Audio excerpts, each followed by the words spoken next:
Bismillahirrahmanirrahim. Today is our seventh class regarding the judicial exam preparation crash course. We have already completed constitutional law, and I have also shared material, study material, test material regarding constitutional law and our previous class on my Google Classroom interface platform. And those students they have joined those my account, they can access all these material which I have already uploaded. And in phase one, there another 50% marking score part of the exam, that is the English, general knowledge, current affair, math, IQ. I have also selected expected material and questions. A large amount of material I have already shared, which uh, repeatedly asked in the mostly competitive exams. The collection of those questions I have uploaded in my Google Classroom. You can access those material by joining my that account. So, students, today's class is very much important. Although this class is basic regarding basic information, initial information regarding the criminal law, but it will help you a lot to understand what is the criminal law and how to impose liability of criminal liability on the shoulder of the culprits. So it will help you a lot. I will try my best with my notes, with my chart, whatever I have collected. My aim to convey the best knowledge to the student. They can easily understand the knowledge, जिसको आप आसानी से समझ सकें. तो ये सारे जितनी भी प्रैक्टिस है for the sake of your understanding, ये उसके लिए है. सो लास्ट क्लास में हमने जो है 75 सेक्शन पाकिस्तान पेनल कोड और कुछ डिटेल में हमने चीज़ें डिस्कस की थी. सोलिटरी कन्फाइनमेंट और जो है पनिशमेंट इन डिफॉल्ट और non payment of the fine, तो उसको हमने डिस्कस किया था. तो आज हम जो है जो अभी हम डिस्कस करें जनरल एक्सेप्शंस. जो कुछ एक्सेप्शंस प्रोवाइडेड हैं पाकिस्तान पेनल कोड में, जो सेक्शन 76 से सेक्शन 106 तक पाकिस्तान पेनल कोड में कुछ जनरल एक्सेप्शंस हैं. तो what are those general exception और उनका मकसद क्या है, उनका ऑब्जेक्ट क्या है जनरल एक्सेप्शंस का. देखें, Pakistan penal code has defined lot of crime offenses a person will commit that will come in the ambit of wrongdoing act. तो वो wrong जो एक्ट है वो पाकिस्तान पेनल कोड में है. वो डिफाइन किसी को कत्ल करना, किसी को मारना, किसी के घर में घुसना, वॉट एवर. क्योंकि क्राइम को जो है वो डिवाइड किया गया है कि crime against person, crime against property. लेकिन उसमें एक एलिमेंट है जो इंग्रेडिएंट है क्राइम की. There are 4 ingredients of crime. जो उसमें अगर वो एलिमेंट मिसिंग हो तो what will be that, whether that will be crime और नॉट. कोई क्राइम की कोई अगर वो एक्ट करता है जो पाकिस्तान पेनल कोड में प्रोहिबिटेड है, लेकिन वो एक्ट विदाउट एनी इंटेंशन हो, उसकी कुछ इकसाम है, जो 13 इकसाम है जनरल एक्सेप्शंस में. अगर कोई एक्ट कोई मिस्टेक ऑफ फैक्ट से कोई एक्ट हो जाए, या कोई आप कानून में उसकी कानून की शिकों को पूरा करने के लिए कोई जुडिशियल ऑफिसर्स वो एक्ट करता है, तो उसका क्या इम्पैक्ट होगा. एक्सीडेंटली कोई एक्ट हो जाता है, by accident, without any intention, without any आपका कोई इसमें इरादा हो, लेकिन बाय एक्सीडेंट वो कोई एक्ट हो जाए, और एक्ट कोई नेसेसिटी में हो टू अवॉइड ग्रेटर हार्म, आप उसको छोटा हार्म अगर आप करना चाहें, that is will be the very important act you have to do. And उस एक्ट करने से कोई क्राइम कमिट हो जाए तो that is the act of necessity. That will be the what will be the whether it will be offense और not. Infancy, अगर कोई इन्फेंट जो है वो एक्ट करे और इंसेनिटी में आ जाए, कोई इंटॉक्सिकेंट हो, ड्रंक हो, और किसी के कंसर्ट से अगर कोई आपको कंसर्ट दे के भाई आप मेरा हाथ काट दो, या एक डन इन गुड फेथ, जो डॉक्टर्स जो ऑपरेशंस करते हैं, किसी की सर्जरी करते हैं, उसी की उसमें डेथ वाकई हो जाती है, act done in good faith. Communication made in good faith, और act done under the compulsion और थ्रेट. अगर कोई आपको थ्रेट करे या कोई मजबूरी में एक्ट करे, लेकिन आपका उसमें कोई इंटेंशन नहीं है, क्रिमिनल इंटेंट नहीं है, you are not incriminate in that act, then what will be the punishment, what will be the effect. Act done under the compulsion of the threat, उसके बाद एक्ट काजिंग स्लाइट हार्म और ट्रैफलिंग acts, तो उसका क्या impact होगा, और right of private defence of the property and your body, जो 96 से 196 तक है। तो as per the Pakistan penal code, अगर if person commit those acts which come in these ambit, though that will be not offense, वो offense नहीं है, कानून की नजर में उसको offense नहीं कहा जाता, ठीक है ना। या मिस्टेक जिस 76 और 76 और 79 में अगर कोई मिस्टेक ऑफ फैक्ट से अगर कोई आपने क्राइम कमिट किया लेकिन आपका कोई इंटेंशन नहीं था, वो क्राइम नहीं होगा, वो ऑफेंस नहीं होगा। जुडिशियल ऑफिसर, जज किसी को फांसी की सजा देता है, दैट इज नॉट ये इसका मतलब नहीं हुआ कि जुडिशियल ऑफिसर ने किसी का मर्डर कर दिया, वो जुडिशियल एक्ट था, या थ्रू बाय एक्सीडेंट कोई एक्ट हो जाए। और उसके अलावा इसमें जो इम्पोर्टेंट सेक्शन है 82 83 इन्फेंसी, 2006 से पहले पाकिस्तान पेनल कोड में जो 7 साल से कम उम्र का चाइल्ड अगर कोई एक्ट करेगा, जो क्राइम होगा, वो एक्ट जो है उसको, वो एक्सेप्शन है कि दैट चाइल्ड विल नॉट, जो एफआईआर उस चाइल्ड के खिलाफ नहीं कर सकती, तो उसको उस एम्बिट में नहीं आएगा, कि इसको नहीं कहा जाएगा कि जो एज 7 साल से कम का बच्चा का कोई क्राइम करेगा तो उसको हम क्राइम नहीं कहेंगे। लेकिन 2006 में अमेंडमेंट आ चुकी है, अब वो 7 साल से बढ़ा के 10 साल जो है वो उसको कहा गया है कि अगर 10 साल से कम उम्र का, क्योंकि उसकी वो सोच जो है, उसकी जो वो अप्रोच है टू, उसके जो अप्रोच है चीज़ों को समझने की, या what is bad, what is wrong, what is good, good and bad में वो तफरीक करने की उसकी वो इतनी अप्रोच नहीं है, तो इसलिए वो 10 साल से कम उम्र के जितने भी बच्चे अगर कोई पाकिस्तान पेनल कोड में कोई बताया हुआ ऑफेंस करेंगे तो वो क्राइम नहीं है।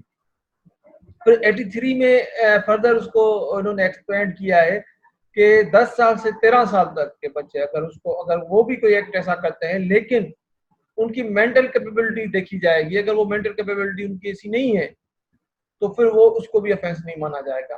फिर इंसैनिटी, अगर a person is not Sen, 84 कहता है section, a person is not Sen, insane person अगर कोई क्राइम कमिट करेगा, क्योंकि वो मेंटल उसकी इतनी वो कंट्रोल, मेंटल जो डिसऑर्डर होते हैं उनकी, वो they can also not differentiate the act between good and bad, तो वो भी उनका भी ऑफेंस कमिट नहीं माना जाएगा। उसके बाद आता है 85 और 86, very much important sections. Mostly कहा जाता है कि इंटॉक्सिकेंट और ड्रंकन, जो नशे में लोग होते हैं, अगर वो कोई क्राइम करे तो क्राइम नहीं होता, ऐसा नहीं है।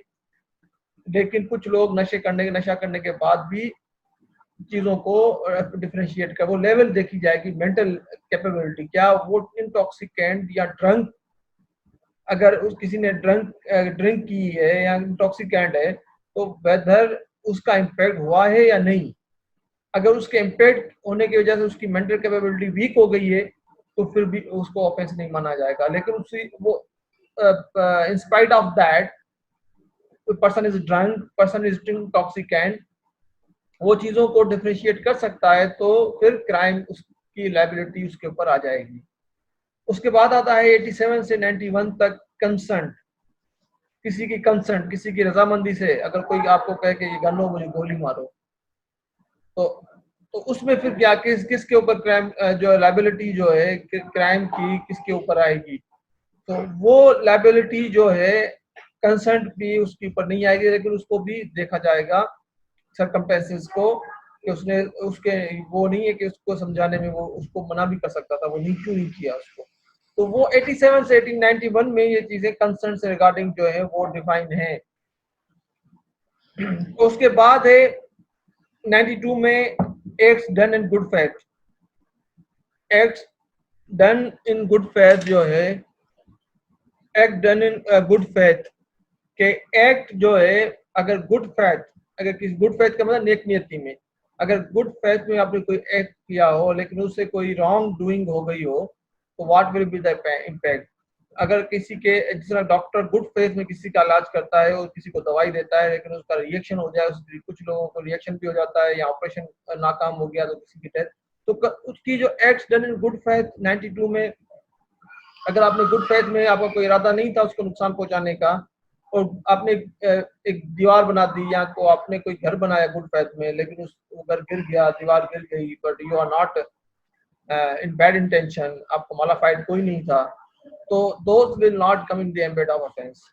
और उसके कंप्लेन और थ्रेट, कोई आपको थ्रेट देता है या आपकी वैल्यूएबल सिक्योरिटी को बुनियाद बना के, या आपके किसी बच्चे को यरगमाल बना के वो कहें कि आप ये क्राइम करके दो, चोरी करके दो, किसी को मार के दो, वो इस तरह कोई अमल कराए, तो एक डन अंडर द कंपल्शन और थ्रेट 94 में अगर वो साबित हो जाए कि आपने वो एक्ट जो है मजबूरी में किया, तो वो भी ऑफेंस नहीं होगा। उसके बाद स्लाइट हार्म जो है, ऐसा हार्म दिया, आपने किसी को इंजरी दी जो बहुत स्लाइट है, वो उस इंजरी से उसको कोई नुकसान खरोच पहुंचाना किसी को, और वो कोई आपका बैड इंटेंशन नहीं था, तो वो भी क्राइम नहीं होगा। ये तो 95 तक कुछ काइंड्स थी, एक्सेप्शंस थी जनरल। उसके बाद जो है 96 से 106 तक जो है आपका प्राइवेट डिफेंस है। व्हाट इज प्राइवेट डिफेंस, ये नेक्स्ट स्लाइड में हम उसको फर्दर इसको अंडरस्टैंड करते हैं। दिस इज, ये जो स्लाइड है इसमें आपको राइट ऑफ प्राइवेट डिफेंस उसको बहुत अच्छे तरीके से इसको समझाया गया है कि राइट ऑफ प्राइवेट डिफेंस जो है उसमें दो किस्म है। एक तो right of private defence against the innocent person, right of private defence of the body and property, और right of private defence against the insane intoxicant. अगर ये राइट जो है आप अपना कब इंजॉय करोगे, how you will use this right, ये जो आपका राइट है ना, आप कहते हैं कि मैंने गुड फेथ में, नेक नियति में अपने बचाव के लिए किया, तो how you will utilize this right. अगर इनोसेंट जो राइट आरपीडी का मतलब है right of private defence against innocent person, 106 section जो है वो डिफाइन करता है कि how you will use this right against innocent person. And there after 96 will elaborate, will discuss the right of private defense of body and property, which defined in 97, and that section will define further कि वो right of private defense जो body and property को कौन से circumstances में इस right को आप use कर सकते हैं, लेकिन वो crime नहीं होगा। और 98 will give you the guideline right of private defense against the insane, intoxicated, drunk persons, के जो अगर कोई इंसेन है, कोई इंटॉक्सिकेटेड है, नशे में आपको नुकसान कोई पहुंचा रहा है, तो उस वक्त आप अपना बचाव किस तरह, how to protect yourself against those persons. तो जो मोस्ट इंपॉर्टेंट है इसमें 96 सेक्शन 97 है, इसमें right of person private defence, right of private defence जो है ये right of private of the body, section 97 section 97 subsection 1. When you will use this right of private defense, when right of private defense extend to death, when you will have a fear of death, कोई आपको मारने आ रहा है, that at that time you can protect yourself against them, in defined in section 100. When right of private defense extend to the other than death, death के अलावा, अगर आपको कोई डेथ के अलावा कोई खतरा हो कि वो आपको इंजर्ड करने जा रहा है या कोई और नुकसान पहुंचाने जा रहा है, तो उस वक्त आप क्या करेंगे, वो सेक्शन 101 में डिफाइंड है। और 102 क्या कहता है, 102 जो है commencement continuation of end of the right of private defence of the body, 102 में ये तो था how to protect your body against the if you have a knowledge that this person is going to harm your body, then how you protect yourself. The guidelines has been defined in the section 100, 101, 102 and sub 97 का subsection 1 of Pakistan Penal Code. उसके बाद आता है right of private defense of property, which is defined in section 97 subsection 2. When right of private defense extend to the death in section 103, when the right of private defense extend other than the death, section 104. When person is trespass, right of private defense against your property in daytime, right of private defense against your property night time. तो उस वक्त आप अपना right को किस तरह, क्योंकि night में अगर कोई आपके घर की दीवार फलांग के आपके घर में आ रहा है तो यू कैन नॉट जज वेरी क्विकली कि उसका इरादा क्या है। डाकू है, उसके पास गन है, उसके पास प्रोहिबिटेड है वेपन है, और उसको आप जानते हैं नहीं जानते, क्योंकि डार्क अंधेरे में you can not identify, you can not can जज very quickly the intention. So at that time how you protect yourself, okay?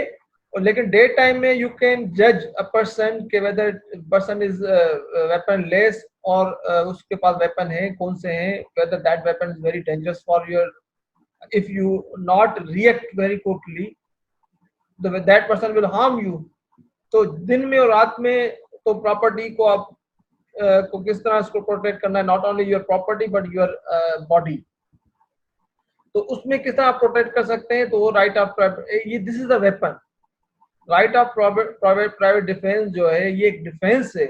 अगर आप कोई क्राइम कमिट करते हैं, अगर कोई ऐसा एक्ट करते हैं जो कानून की नजर में क्राइम है, लेकिन आप कहते हैं कि ये क्राइम मैंने किया नहीं है लेकिन मुझे करना पड़ा, तो ये एक डिफेंस है जो आपको प्रूव करना है, ठीक है ना। आप अगर कोई एक हो गया है और आप कहते हैं मैंने क्राइम नहीं किया, ये कंपल्शन था, ऐसे हालात हो गए जो मुझसे एक हो गया, लेकिन इसका बर्डन आपके शोल्डर पे होगा कि आपको ही प्रूव करना होगा कि you have to taken this decision in order to protect yourself and your body, your property, okay. तो वो अच्छा, ये प्राइवेट डिफेंस जो है when this right this defence is not used as right, तो उसके लिए सेक्शन 99 जो है that will give you guidelines, detail guidelines कि when you use this right but you have no right to take the private defence. किन हालात में जो है आप अगर लग रहा आपने किसी इनोसेंट को जो है एक अप्रीहेंशन में, if you have only apprehension और आपने किसी को मार दिया बट प्रूव नहीं हो सका कि उससे कोई आपको नुकसान पहुंचने वाला था, तो you have to careful the guidelines provided in section 99 in Pakistan penal code. No right of private defence, जो रेड है ना ये हमारे चार्ट में जो रेड है, ये this is the danger that if your act will come in this section then you will not take this act is a private defence. वो फिर आपके लिए लेथल हो सकता है, बिकॉज ये एक्ट आपको, ये बर्डन आपके ऊपर होगा, वो आपको ही प्रूव करना है। तो when section 100 जो है it tells us when the right of private defense of the body, अब आ जाए कि when the right of private defense of body extend to the cause of death। अगर आप उसके there are 7 causes under 97 जो है section 100 which give you to use right to defense against your body when you have assault for death, when you have assault for grievous hurt, when you have assault for committing rape, when you have assault to gratifying unnatural offense, when you have assault to kidnapping or abduction, when you have assault to wrongful confinement, and when you have assault to throwing acid. So these are the 7 conditions when you can use right against the defense against those persons। जो कोई अगर आपको कोई आप लग रहा है कि आपको कोई मारने जा रहा है या आपको कोई सीरियस किस्म की इंजरी दे रहा है, रेप का है या किडनैपिंग, अगर आपको जबरदस्ती किडनैप कर रहा है, आपका रास्ता रोक रहा है, तो that time you can use your right as private defence, ठीक है ना। ये अच्छा, ये लिस्ट ऑफ केस लॉज हैं जो लोकल नहीं है, AIR Indian reported case laws हैं, तो आप अपने ही केस लॉज को रेफर कर सकते हैं। तो ये तो हमारी स्कीम थी प्रोविजंस, जो बहुत ये क्वेश्चन आ सकता है आपके सब्जेक्टिव एग्जाम में, एक what are the general exceptions, what are the right of private defence, और बीइंग अ क्रिमिनल लॉ भी आपको अपनी फील्ड में these provision will help you lot. अगर यहाँ तक अगर आपको कोई क्वेश्चन है यू कैन आस्क, और देयर आफ्टर एक बहुत और इम्पोर्टेंट जो सेक्शंस हैं इसको हम फर्दर पढ़ेंगे। एक्सेप्शंस के बाद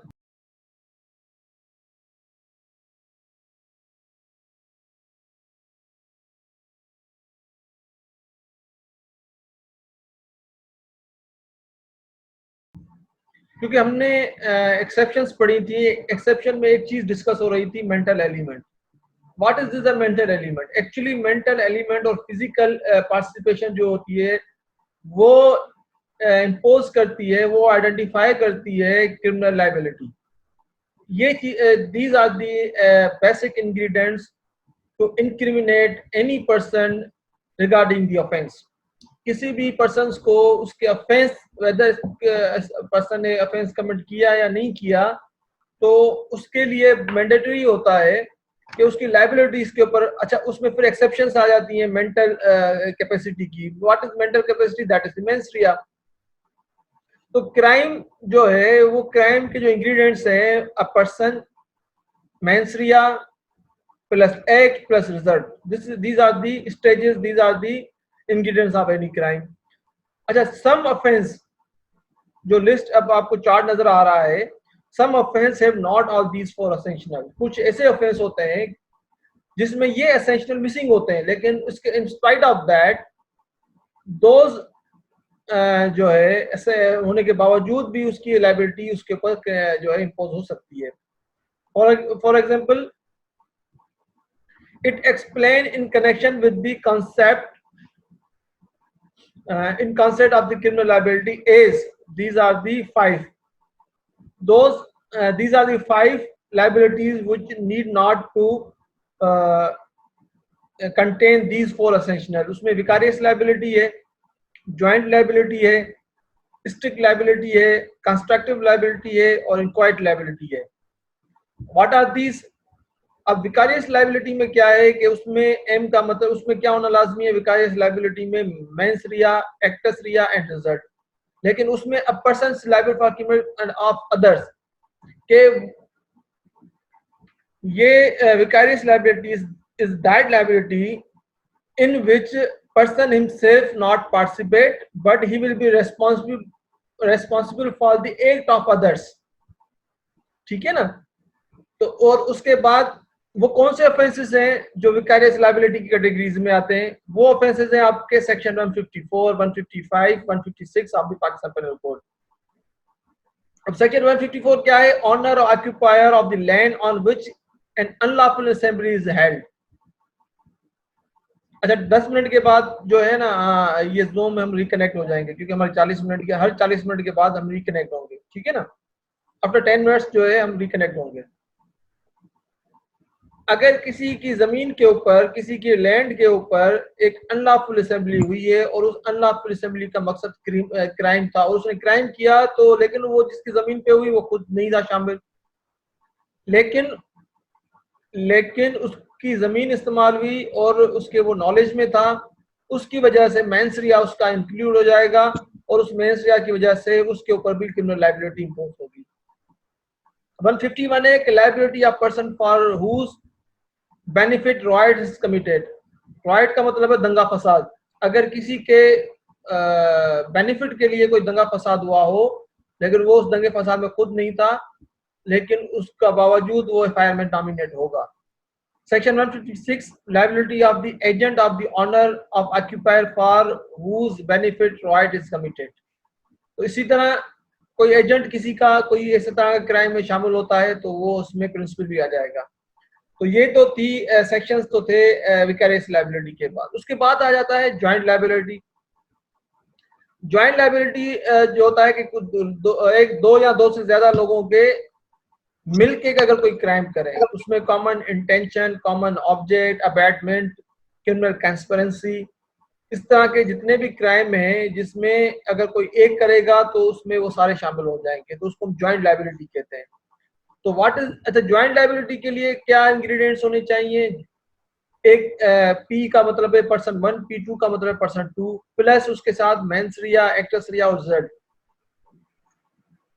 अब a person is liable for criminal acts with other persons jointly, इसका मतलब हुआ कि किसी की मदद या किसी के जो है सपोर्ट से अगर वो कोई क्राइम करे तो दोनों शामिल हो जाएंगे। तो that is the joint liability. अब ज्वाइंट लायबिलिटी में कौन से ऑफेंस आते हैं, जिस तरह मैंने बताया, common intention section 34, 120B criminal conspiracy, 149 unlawful member of the every member of the unlawful assembly is nominated for the offense, और 395 जो है वो है punishment for the dacoity. Dacoity में भी 5 से ज्यादा लोग शामिल होते हैं, वो तो सारे, अच्छा ये डेकोइटी अगर किसी एक ने की तो ये 5 के 5 में नॉमिनेट हो जाएंगे। Assembling for the purpose of the committing dacoity, ठीक है ना।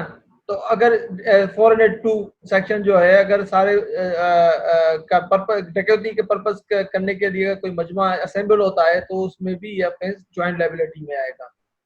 नेक्स्ट है स्ट्रिक्ट लायबिलिटी। अच्छा, स्ट्रिक्ट लायबिलिटी में ये है कि if you have no mens rea but there is act rea, without mens rea that will be liability will be impose. अब इसमें क्या है, person plus act rea plus result. A person is liable for the criminal acts even though there's no mens rea। अब which are those offenses, वो offenses कौन से हैं, वो bigamy 494, public nuisance 268, punishment for kidnapping 363, abduction 362, contempt of lawful authority of the public servants chapter 10 पूरा, or committing rape of a girl below 16 of age with her consent, ठीक है ना। तो ये with her consent, तो ये तो these are the offenses which create strict liability। this is the strict liability। वो उसमें ये नहीं है कि आप कहेंगे नहीं मेरा मेंस रिया नहीं था, ये क्राइम नहीं होगा। if you commit those offense whether it is mens rea will be there or not, but you have committed the crime। उसके बाद कंस्ट्रक्टिव लायबिलिटी है, उसमें क्या है, उसमें एक्टस रिया नहीं है, उसमें एक पर्सन है प्लस मेंस रिया है plus result. No act of the person but he does the criminal act through the persons. ये थोड़ा रिजेंबल है विकेरियस लायबिलिटी से। विकेरियस लायबिलिटी में जो है वो एक्टस तो रिया था, मेंस रिया भी था, लेकिन पर्सन खुद नहीं था। इसमें पर्सन जो खुद है, मेंस रिया है, लेकिन एक्टस रिया नहीं है। अब वो कौन से ऑफेंसेस हैं, 34 है, कॉमन इंटेंशन है, अबेटमेंट है, और 149 जो है अनलॉफुल असेंबली का मेंबर जो है वो उसमें आ जाएगा, और सेक्शन 396 डेकोइटी और 460। उसके बाद लास्ट जो है क्रिमिनल लायबिलिटी है वो इंक्वाइट लायबिलिटी है। What is it, no act no result. इसको हम कहते हैं, इसमें ना एक्ट है ना रिजल्ट है, सिर्फ उसमें पर्सन और मेंस रिया है। सिर्फ अब आपने इरादा किया है और प्रिपरेशन की है, but you have not perform. तो उसमें अगर आपने सिर्फ इरादा किया है, सोचा भी है, तो ये ऐसे ऑफेंसेस है जिसमें सोचना भी गुनाह है उसके, लेकिन उसमें नाकाम अटेम्प्ट हुई इसका, वरना कानून ये कहता है कि आप जुर्म जब तक नहीं करेंगे तो वो जुर्म नहीं होगा, अगर रिजल्ट नहीं आया तो वो जुर्म नहीं होगा। लेकिन कुछ ऐसे ऑफेंस है जिसकी आपको अटेम्प्ट करना ही जुर्म उसका है, वो जो अगर रिजल्ट आ गया तो उसकी अलग सजा है। जिस तरह मर्डर टू अटैक, किसी को मारने, आपने किसी को मारने के इरादे से गोली मारी लेकिन वो मरा नहीं, लेकिन अटेम्प्ट टू मर्डर 324 जो है वो उस पे आ जाता है, इरादा कत्ल। तो ये इंक्वायरी लायबिलिटी है। अब उसमें कौन कौन से ऑफेंसेस आते हैं, section 399 making propagation for the comment dacoity, punishment for belonging to gang of dacoits, punishment for belonging to gang of thieves, assembling for the purpose of committing dacoity। तो these are the जहाँ पे आपने preparation की लेकिन attempt नहीं किया, तो उसमें ये ऑफेंसेस आ जाएंगे, उसमें लायबिलिटी आपकी इम्पोज हो जाएगी। मेंस रिया भी है, एक्स रिया भी है, but there is no result, उसमें कोई रिजल्ट नहीं है। उसके वो कौन offence, all attempts, all abatements and all criminal conspiracies। वो सारे जितने भी all attempts, जिसमें attempt to suicide, attempt to rape, attempt to जो है robbery, attempt to murder, वो जितने भी attempts जिसमें लिखा होगा, अगर उसको आप attempt करेंगे लेकिन रिजल्ट नहीं आया, attempt will become unsuccessful, but attempt itself is offense। तो वो सारे इंक्वायरी लायबिलिटी के सेकंड कैटेगरी में आएंगे। तो अब आ जाए स्टेजेस।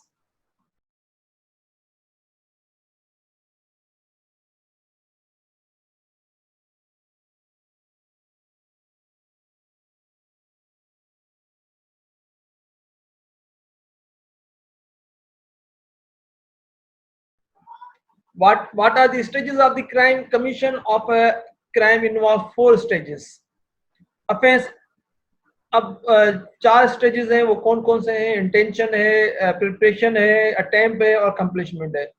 इंटेंशन का मतलब आपने इरादा किया, फिर उस इरादे को आपने पाया तकमील तक पहुंचाने के लिए तैयारी की, तैयारी के बाद उस जिस तरह आपने तैयारी की उस हिसाब से उसको आपने अटेम्प्ट किया, और अटेम्प्ट करने के बाद उसकी आपके पास रिजल्ट आ गई। मतलब आपने किसी को मारने का इरादा किया, फिर उसको मारने के लिए आप इरादा करने के बाद आपने प्रिपरेशन कैसे की, वेपन है उसके लिए आपने जो है कहीं से अरेंज किया, कोई ऐसा आला या कोई ऐसा वेपन जिससे किसी की मौत वाकई हो जाए, उसकी वो आपने क्या से जो है हासिल किया, और उस आले से, उस वेपन से फिर आपने जिसको मारने जा रहे थे उसके ऊपर आपने अटेम्प्ट किया, आपने किसी को गोली मार दी और गोली मारने से उसकी डेथ वाकई हो जाए, it means you have done your intention, accomplishment of that intention, it means you have committed crime. ये these are the stages of the crime. Kindly mute your mics.